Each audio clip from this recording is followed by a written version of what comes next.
आज के टॉपिक में हम लोग कवर करने वाले हैं इंट्रोडक्शन टू सर्वेइंग, जिसमें हम सर्वेइंग के बारे में जानेंगे। इसका डेफिनेशन देखेंगे, नीड ऑफ सर्वेइंग, सर्वेइंग क्यों जरूरी है, principle of surveying, types of surveying, classification of surveying, measurement units, maps and plans, accuracy and precision, mistakes and errors. ये वो सारे टॉपिक हैं जो कि हम अपने इस सर्वेइंग के पहले वीडियो लेक्चर में खत्म करेंगे। और हाँ, इस वीडियो लेक्चर में आपको नोट्स बनाने में बहुत आसानी होगी, क्योंकि हमने यहाँ सारे टॉपिक्स को अच्छे से एक्सप्लेन करके लिख दिया। चाहे आप नोट्स बना लें या स्क्रीनशॉट ले लें, what ever you need you can do. तो चलिए शुरू करते हैं हमारे पहले टॉपिक से, जो है व्हाट इज सर्वेइंग और definition of surveying. Surveying is the process of determining the relative position of points above, below और on the surface of earth. मतलब अगर हमें किसी पॉइंट का रिलेटिव पोजीशन फाइंड करना है तो हम सर्वेइंग करते हैं, चाहे वो पॉइंट अर्थ सरफेस पर हो, अर्थ सरफेस के अबव हो या बिलो हो। अच्छा, रिलेटिव पोजीशन क्या होता है? Position of one point relative to one other. किसी ऑब्जेक्ट के रेस्पेक्ट में कोई दूसरा पॉइंट कहाँ पर है, उसे हम बोलते हैं रिलेटिव पोजीशन। एग्जाम्पल के लिए, जैसे आपके रूम में छोटा सा कमरा है, उस कमरे को हम मेजर करना चाहते हैं तो पहले कमरे में वॉल्स होंगे, डोर होंगे, विंडोज होंगे, ऑब्वियसली जो होते ही हैं। तो उस डोर से हम उस वॉल की लेंथ कितनी है, इसे बोलते हैं रिलेटिव पोजीशन। एक पर्टिकुलर रेफरेंस से किसी भी पॉइंट को मेजर करना, it's called relative position. The process is done by measuring horizontal and vertical distances as well as angle using various surveying instruments. Surveying करने के लिए हमें एंगल और डिस्टेंस ही मेजर करते हैं। एक्यूरेट पोजीशन फाइंड करने के लिए हमारे पास कई तरह के मेजरिंग इंस्ट्रूमेंट, जैसे कि मेजरिंग टेप, आप सभी ने अपने घरों में देखा ही होगा, डंपी लेवल, थर्डोलाइट, प्लेन टेबल, ये चीजें आपने कॉलेज में देखा होगा, यूज भी किया होगा। चलिए आगे बढ़ते हैं हमारे दूसरे टॉपिक पे कि सर्वेइंग जरूरी क्यों, what is the need of surveying. तो पहला तो पॉइंट है हमारा, to represent relative and precise position of points. जैसा कि मैंने पहले ही बताया है, किसी भी पॉइंट्स के पोजीशन को सही तरीके से रिप्रेजेंट करने के लिए हम सर्वेइंग करते हैं। किसी भी फील्ड से, मैदान से, अर्थ सरफेस से डेटा कलेक्ट करने के लिए, जो भी हम कंस्ट्रक्शन करने वाले हैं, या तो ब्रिज हुआ, हाईवे हुआ, कोई भी बिल्डिंग हुआ, कोई भी फैक्ट्री हुई, तो क्या वो जगह जहाँ पर हम कंस्ट्रक्शन करने वाले हैं वो जगह हमारे लिए गुड टू गो है या नहीं, वहाँ का वाटर टेबल कितना है, इलेक्ट्रिसिटी सोर्सेज कहाँ कहाँ पर कैसी है, वहाँ की मिट्टी कैसी है, एक्सेट्रा एक्सेट्रा। तीसरा पॉइंट है कि किसी जगह की एरिया या वॉल्यूम पता करने के लिए, to prepare maps, layouts, urban planning, master planning. अब आते हैं प्रिंसिपल ऑफ सर्वेइंग पर। सर्वे वर्क या फिर सर्वेइंग हमारा किस प्रिंसिपल पर किया जाता है, सिद्धांत क्या है? तो पहला आता है हमारा working from whole to part. मतलब अगर आप किसी बड़े एरिया को सर्वे कर रहे हैं तो सबसे पहले पहला काम करना है, हम उस एरिया को छोटे छोटे पार्ट में डिवाइड कर। इससे क्या फायदा होगा, अगर किसी एरिया में कोई मेजरमेंट या रीडिंग एरर आ गया तो उस एरिया को फिर से इजिली मेजर किया जा सकता है, क्योंकि एरिया छोटा है, जिससे कि एरर हमारा पूरे एरिया में डिस्ट्रीब्यूट नहीं हो। दूसरा पॉइंट क्या है, to locate the points by at least two measurement. किसी भी पॉइंट को एक्यूरेट मेजर करने के लिए कम से कम हमें दो मेजरमेंट लेनी ही पड़ेगी। एक रेफरेंस पॉइंट से दो मेजरमेंट हम लेंगे ही लेंगे, ताकि हमारा जो मेजरमेंट है वो एक्यूरेट है। अब आ जाते हैं type of surveying. There are two types of surveying आप लोगों के सामने। पहला प्लेन सर्वेइंग और दूसरा आता है जियोडेटिक सर्वेइंग। आइए इसके बारे में ब्रीफली समझते हैं। पहला plane surveying, as the name suggest, plane surveying में अर्थ सरफेस को हम प्लेन कंसीडर करते हैं। किसी भी पॉइंट को मेजर करने के लिए जो मेजरिंग लाइन लेते हैं उसे हम स्ट्रेट लाइन कंसीडर करते हैं, उसमें अर्थ के कर्व सरफेस को कंसीडर नहीं करते, क्योंकि हम इसे छोटे एरिया के लिए, जैसे कि 12 किलोमीटर, एटलीस्ट 12 किलोमीटर लेंथ के एरिया को मेजर करने के लिए करते हैं। ये मेथड ईजी है, इकोनॉमिकल है। आप इसे मेजरिंग टेप ओवन सभी के घरों में होता है, सभी ने देखा भी होगा करते हैं। या तो मेजरिंग चेन, थर्टोलाइट हेल्प से हम प्लेन सर्वेइंग करते हैं। दूसरा आता है मर्जेटिक सर्वे। इसमें हम अर्थ सरफेस के कर्वेचर को कंसीडर करते हैं। इसमें किसी पॉइंट को मेजर करने के लिए जो मेजरिंग लाइन लेते हैं उसे हम कर्व्ड कंसीडर करते हैं, क्योंकि हम इससे बड़े एरिया, मतलब 12 किलोमीटर से इसका लेंथ, जो एरिया का लेंथ होगा, जो हमारा लेंथ में 12 किलोमीटर से ज़्यादा होना चाहिए। एरिया को मेजर करने के लिए हम प्रेफर करते हैं मेजरमेंट सर्वे, एक्यूरेसी हाई होती है, गलती होने के चांसेस कम होते हैं। सर्वेस के लिए स्पेशल और प्रिसाइज इंस्ट्रूमेंट जैसे कि जीपीएस, टोटल स्टेशन, जिनके बारे में आगे में लेक्चर में पढ़ेंगे। अब आता है हमारा classification of surveying. Surveying work को किन किन भागों में बांटा गया है। पहला है बेस्ड ऑन पर्पस, कि किन किन पर्पस के लिए, किन किन कामों के लिए हम सर्वे वर्क को करते हैं। बेस्ड ऑन पर्पस में पहला पॉइंट आता है हमारा, पहला जो टॉपिक है वो इंजीनियरिंग सर्वे। हम सभी यहाँ सिविल इंजीनियरिंग बैकग्राउंड से हैं, तो इंजीनियरिंग सर्वे मेनली हम बड़ी प्रोजेक्ट्स जैसे कि water supply design, bridge construction, reservoir construction और भी ऐसे बहुत सारे हैवी कंस्ट्रक्शन के लिए करते हैं। दूसरा आता है हमारा ज्योग्राफिक सर्वेइंग। ज्योग्राफिकल सर्वेइंग से हमें पता चलता है कि उस एरिया का स्लोप कितना है, सरफेस ड्रेनेज कैसा है, एक्सेट्रा। तीसरा आता है हमारा डिफेंस सर्वे। जैसा कि नाम से पता चल रहा है, डिफेंस यानी मिलिट्री वर्क्स के लिए हम बंकर बनाते हैं, बंकर खोजने के लिए, मिलिट्री एयरबेस बनाने के लिए हम डिफेंस सर्वे करते हैं। नेक्स्ट है हमारा माइन सर्वे। इससे हम हमारे मिनरल रिजर्व को लोकेट करते हैं कि हमारे हमारे मिनरल रिजर्व हमारे कहाँ कहाँ पर है, इसको लोकेट करने के लिए हम माइन सर्वे। पांचवा आता है हमारा आर्कोलॉजिकल सर्वे। इस सर्वे से हम हमारे अतीत के बारे में पता लगाते हैं कि हिस्टोरिकल सिविलाइजेशन, एंशिएंट विलेजेस कहाँ कहाँ पर थे, एंशिएंट किंगडम्स कहाँ कहाँ पर थे, इसके बारे में हम आर्कोलॉजिकल सर्वे से पता करते हैं। चलिए अब नेक्स्ट आते हैं हमारे क्लासिफिकेशन पर, जो है based on place of survey. Place of surveying में पहला हमारा आता है एरियल सर्वे। एरियल सर्वे से हम किसी एरिया का सर्वेइंग हेलीकॉप्टर या ड्रोन की मदद से करते हैं। इस तरह के सर्वे लार्ज स्केल मैप या मास्टर प्लान को प्रिपेयर करने के लिए किया जाता है। अब इसी टॉपिक में दूसरा आता है हमारा land survey. As the name suggest, the surveying done in land is called land survey. Land surveying हम इजिली मेजरिंग इंस्ट्रूमेंट से करते हैं। तीसरा आता है अंडरग्राउंड सर्वे। अंडरग्राउंड सर्वे हम tunnel, underground railways, underground metro station के लिए करते हैं। Next is hydrographic survey. Hydro means water, the survey related to water bodies like rivers, streams, ponds etcetera called hydrography. अब आता है तीसरा क्लासिफिकेशन, जो है हमारा बेस्ड ऑन इंस्ट्रूमेंट्स। इंस्ट्रूमेंट्स हमारे कई सारे हो सकते हैं, plane table, chain, satellite, tachometer, EDM, electronic distance meter जिसे हम कहते हैं। तो पहला आता है हमारा चेन सर्वे। हमारे पास ऐसे एक चेन होती है जिसमें हम मेजरमेंट लेते हैं, जिसे हम इंजीनियरिंग चेन भी कहते हैं, जिसकी लेंथ 66 फीट तक होती है। इसमें 100 लिंक्स होते हैं छोटे छोटे, जिससे हम मेजरमेंट करते हैं। इसका हर एक लिंक 0.66 फीट का होता है। ये लीनियर मेजरमेंट में काम आता है, जिससे हम एंगुलर मेजरमेंट नहीं कर सकते। दूसरा आता है हमारा प्लेन टेबल सर्वेइंग। इस सर्वेइंग वर्क में हमारे पास एक प्लेन टेबल होता है जिसमें एक प्लम बॉब लगता है। हम पूरे टेबल को उस जगह स्टैंड करते हैं जहाँ पर हमें सर्वे वर्क करना है। फिर चेन या मेजरिंग टेप की मदद से हम एरिया को मेजर करते हैं और टेबल पर लाइन्स ड्रॉ करते हैं। इसमें प्लॉटिंग, ऑब्जर्वेशन सेम टाइम पर होता है। इसमें एक प्रॉब्लम है कि इट डिपेंड्स ऑन वेदर। अगर वेदर आपका अच्छा है तो आप इजीली प्लेन टेबल सर्वेइंग कर सकते हैं, लेकिन अगर वेदर आपका वेटी या ह्यूमिड है, रेनी सीजन है, तो उसमें बहुत ज़्यादा प्रॉब्लम आती है। आप सही तरीके से मेजरमेंट ले करके सेम टाइम पे चीज़ें ड्रॉ नहीं कर सकते। अब आता है हमारा कंपास सर्वेइंग। हम इसे ट्रैवर्स सर्वेइंग भी कहते हैं। इसमें हम चेन से लीनियर मेजरमेंट या कंपास से एंगुलर डायमेंशन को भी मार्क करते रहते हैं। ये चेन सर्वेइंग से ज़्यादा एक्यूरेट है, इसलिए भी होता है क्योंकि हम एरिया के रैचेस को भी मार्क करते रहते हैं एंगुलर मेजरमेंट से। दूसरा आता है हमारा टैकोमेट्री।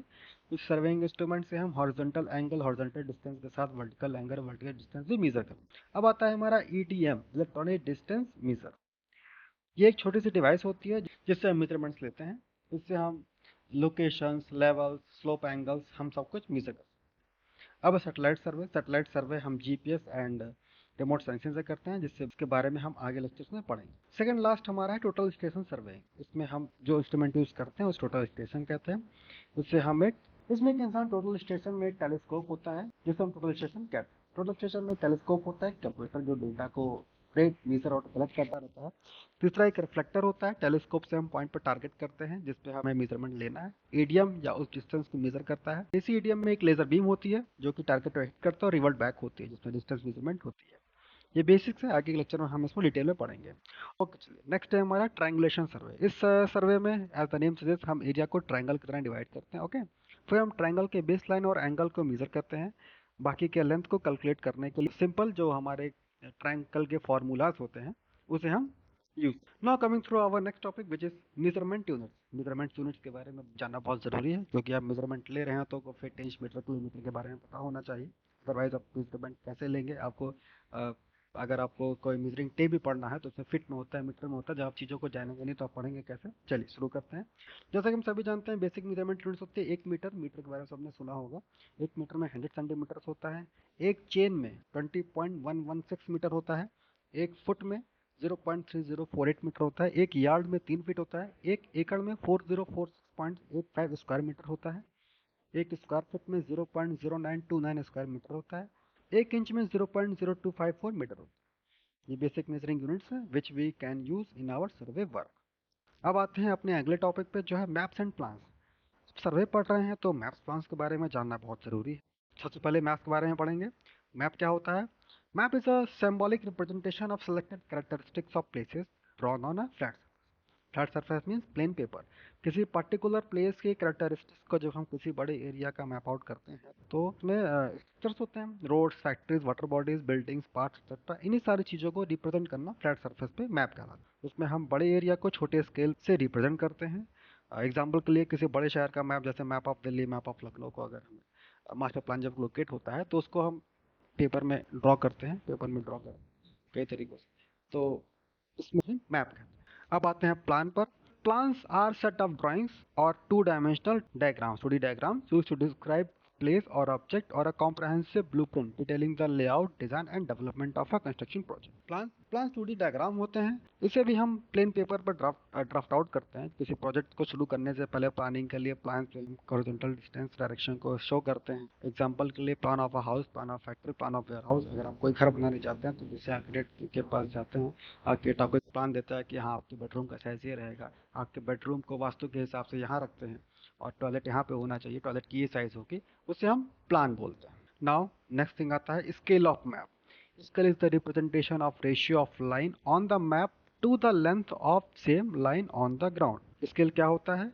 हम ग्राउंड पे हम कोई चीज मेजर कर रहे हैं, ग्राउंड पे भाई पूरा ग्राउंड हम एक कागज से मेजर नहीं कर सकते, लेकिन एक ग्राउंड को, जैसे कि अब 10 मीटर का ग्राउंड है, हम अपने पेपर पे एक स्केल ले लेंगे कि 1 मीटर बराबर 10 मीटर, मतलब एक अपने पेपर हम 1 मीटर की लाइन अगर ड्रॉ करेंगे 10 मीटर के बराबर होगी, तो ये हमारा हो जाएगा स्केल। अब इसी के तर्ज पे हम पूरे ग्राउंड को मैप आउट। अब आते हैं हम रिप्रेजेंटेशन स्केल पे। रिप्रेजेंटेशन स्केल होता है हम स्केल को रिप्रेजेंट कैसे करते हैं। पहला टॉपिक है हमारा रिप्रेजेंटेशन फैक्टर, आरएफ फैक्टर। क्या होता है? आर फैक्टर में स्केल को हम as a fraction represent, as a name suggest, representation factor, represent मतलब उसको फ्रैक्शन तरीके हम रिप्रेजेंट करें। जैसे 1 centimetre is equal to 50 metre, अगर हमें इसको रिप्रेजेंट करना है तो हम इसको नॉर्मल कैसे करेंगे? 1 डिवाइड बाई 50, 1/50। जैसे कि 1 metre is equal to 100 centimetre, फिर क्या 1 सेंटीमीटर बराबर, और 1 metre is equal to 100 centimetre. इसको सॉल्व कैसे करेंगे? हम इसको कि हमें अगर मेजरमेंट लेनी है तो 1 मीटर को मीटर में मेजरमेंट कर लेंगे ना, तो 1 मीटर का 100 सेंटीमीटर होता है। इसको हम सॉल्व कैसे नहीं करें? इसे हमको मीटर में कन्वर्ट करने के लिए 1/100 हो जाएगा, तो 1 centimetre is equal to 1/100 metre. अब इसको क्रॉस मल्टीप्लीकेशन सभी जानते हैं, बेसिक क्लास फोर्थ में पढ़ाया। 1/100 मल्टीप्लाई 1/50 इज इक्वल टू 1/5000, है ना। इससे क्या दूसरा है, आप इसको रिप्रेजेंट करने के लिए तो मतलब 1 मीटर में 1/5000 मीटर होता है। नाउ दूसरा इंजीनियरिंग स्केल, इससे हम स्केल को as a statement represent, 1 centimetre is equal to 50 metre, इसे स्टेटमेंट में लिख दिया। मीन्स कि ग्राउंड पे अगर, जैसे मैंने पहले बताया, ग्राउंड पे अगर लेंथ 50 मीटर है तो प्लेन पेपर में 1 सेंटीमीटर को रिप्रेजेंट। दूसरा आता है ग्राफिकल मेजरमेंट। इस तरीके से हम मैथ्स को ग्राफिकली मेजरमेंट करते हैं। चलिए अब आते हैं हम एक्यूरेसी एंड प्रिसीजन पर। एक्यूरेसी और प्रिसीजन मेजरमेंट में दो बहुत ही इंपॉर्टेंट कॉन्सेप्ट हैं, हम लोग कई बार इन दोनों वर्ड्स में कंफ्यूज हो जाते हैं। चलिए पढ़ते हैं इसके बारे में। पहला एक्यूरेसी। एक्यूरेसी मीन्स कि आप एग्जिस्टिंग ट्रू वैल्यू के कितने आसपास आपका मेजरिंग वैल्यू है, एग्जिस्टिंग वैल्यू के जितने करीब आपकी मेजरिंग वैल्यू होगी आप उतने ही एक्यूरेट। दूसरा आता है precision. Precision refers to consistency और रिपीटेबिलिटी ऑफ मेजरमेंट। बिना गलती किए आप सेम मेजरमेंट बार बार अगर कर लेते हैं तो आप प्रिसाइज मेजरमेंट ले। तो एक्यूरेसी रिफर्स कि आप ट्रू या एग्जैक्ट वैल्यू को कितने करीबी आपकी मेजरिंग वैल्यू है ये बताता है, और प्रिसीजन बताता है कि आप बार बार कितने ही एक्यूरेटली चीजें मेजर कर रहे हैं। अब आते हैं मिस्टेक्स एंड एरर पर, जो कि हमारा नेक्स्ट टॉपिक है। पहला है मिस्टेक। एक्चुअल में मिस्टेक हम उसे कहते हैं कि हम कोई एक्शन या कोई काम कर रहे हैं जो कि इनकरेक्ट वे है या मिसगाइडेड है, हमें उसके बारे में ज़्यादा पता नहीं है, तो हम गलती हमसे हो जाती है भाई। आप कोई भी नया काम शुरू करने जाते हैं, आपको चीज़ें नहीं पता है तो आपसे गलतियाँ हो जाती है, लेकिन आप बार बार उस चीज़ों को रिपीट करते रहते हैं तो गलतियाँ हमारी कम होने लगती हैं और वहाँ पे गलतियाँ बार बार नहीं करेंगे, है ना। यूजली मिस्टेक्स हम अपने लर्निंग फेज में करते हैं। हम सभी सब कुछ नया जब सीखते हैं तो करते हैं, हम लोग मिस्टेक करते हैं और मिस्टेक से हम सीखते हैं। अच्छा मिस्टेक्स क्या है? मिस्टेक्स हम यूजली करेक्ट भी कर सकते हैं। मैंने बोला जैसे कि हम बार बार अगर सेम चीज़ को रिपीट कर रहे हैं, सेम चीज़ हम बार बार, हम पहले लर्निंग फेज में चीज़ें नहीं पता, लेकिन जब हम पता चल जाएंगी तो हमें तो गलतियाँ नहीं होंगी ना। मिस्टेक्स यूजली हम करेक्ट कर सकते हैं। जैसा कि हम कहीं मेजरमेंट ले रहे हैं, गलती से 9 सेंटीमीटर रीडिंग को 19 सेंटीमीटर पढ़ लिया गया, तो फिर से मेजर ले लेंगे, चीज़ों को करेक्ट कर सकते हैं। एरर क्या होता है?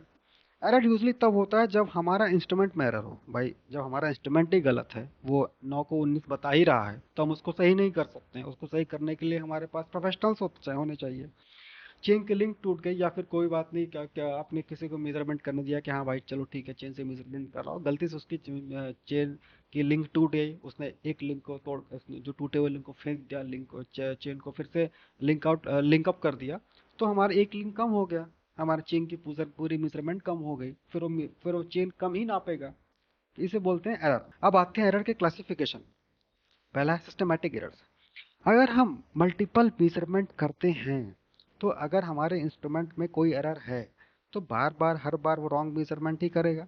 सिस्टमैटिक एरर में अगर हल्के हल्के एरर मेजरमेंट में आएंगे तो एट द एंड या तो एरर बहुत ज़्यादा हो जाएगा या तो बहुत कम ट्रू वैल्यू से। इससे हम सिस्टमैटिक एरर बोलते हैं। सिस्टमैटिक एरर हम करेक्शन अप्लाई करके एलिमिनेट कर सकते हैं। दूसरा आता है रैंडम एरर। जो एरर सिस्टमैटिक और मिस्टेक्स करेक्ट करने के बाद रह जाता है, रैंडमली कोई एरर आ गया या फिर जब आपने टेप पकड़ा, टेप सीधी ने मेजरमेंट के लिया और वो जो मेजरिंग टेप है उसको करेक्ट तरीके से नहीं मेजर हुआ, कहीं कोई ऑब्स्टेकल आ गया, टेप कहीं मुड़ गया, तो वो रैंडम एरर है। रैंडम एरर ट्रू वैल्यू के मेजरमेंट को फ्लक्चुएट करता है। रैंडम एरर क्योंकि बार बार रिपीट होते हैं, एट द एंड इन्हें रिमूव करना बहुत चैलेंजिंग हो जाता है। अच्छा, और एक बात, स्मॉल एरर जल्दी समझ में आते नहीं और हम बड़े एरर्स एट द एंड इन्हें रिमूव करना बहुत चैलेंजिंग हो जाता है। अच्छा, और एक बात, स्मॉल एरर जल्दी समझ में आते नहीं हैं। आता है कि रॉन्ग स्केल को कैसे करेक्ट करेंगे। अगर लेंथ करेक्ट करना है तो उसका फॉर्मूला है। फॉर्मूला क्या है? Representation factor of wrong scale divide by representation factor of correct scale into measuring length. ठीक है ना? हम रॉन्ग स्केल का आरएफ फैक्टर और करेक्ट स्केल का आरएफ फैक्टर को डिवाइड करके मेजरिंग लेंथ से मल्टीप्लाई कर देंगे तो हम लेंथ को करेक्ट कर सकते हैं। ठीक उसी तरह अगर हमें एरिया करेक्ट करना है तो हमें एरिया जो भी कैलकुलेट किए हैं हमें करेक्ट करना है तो उसके लिए वही formula same, representation factor of wrong scale divide by representation factor of correct scale into measuring scale का होल स्क्वायर, क्योंकि एरिया स्क्वायर में होता है ना? चलिए, ओके, दैट्स इट। इस टॉपिक में हम इतना ही कवर करेंगे, बाकी के टॉपिक नेक्स्ट वीडियोस में आएंगे। थैंक यू, नमस्कार। चैनल को सब्सक्राइब और वीडियो को लाइक करना ना भूलें। साथ ही साथ अगर आपको कोई चीज़ समझ ना आती हो तो आप वीडियो के नीचे कमेंट कर सकते हैं, अब उसको हम फिर से एक्सप्लेन करेंगे। Thank you so much.